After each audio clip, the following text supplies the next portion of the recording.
Hello, dear family. This is Pastor Freddy, and I have a message for you. Our theme for this month of December is the characters of Christmas. And we will go into the stories of Bible characters that had an encounter with Jesus and his family when he first came to our world. And it's very interesting to see how every character plays a role in the great plan of salvation.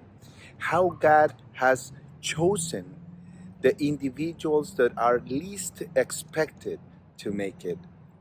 We have been watching the World Cup, and we have seen some big upsets where teams that were cataloged as very small teams with no chance to do anything have pulled incredible victories. I believe that God loves the underdogs because he knows that he can use those who are humble and willing to be ready and used by him. Our first character is the priest Zechariah. And it's a beautiful story of faith, supplication, dedication, his faithfulness, but also how he doubted the promises of God.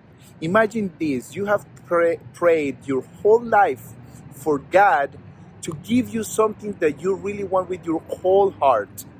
Zechariah and his wife Elizabeth had prayed to God that they wanted to have a son.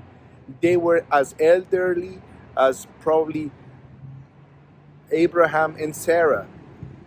Yet when the angel appears to Zechariah as he was faithfully serving in the temple, he doubted.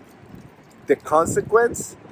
God taught Zechariah a lesson. He was muted for over 6 months. Can you imagine if you doubted God's promises and all of a sudden you cannot talk for 6 months? I can probably tell you that I would be muted for a very long time if every time I doubted God of his promises. But what a beautiful story of redemption, because then the baby is born. Zechariah and Sarah enjoyed the blessings of the promises of God. Remember that God will always fulfill his promises, not because we are completely faithful, but because he is always faithful. Don't doubt God. He has a plan for you and your family. And just as he used the most least expected individuals in the Bible, he can use you and me. God bless you. And let's enjoy this Christmas. Let us be part of the Christmas story.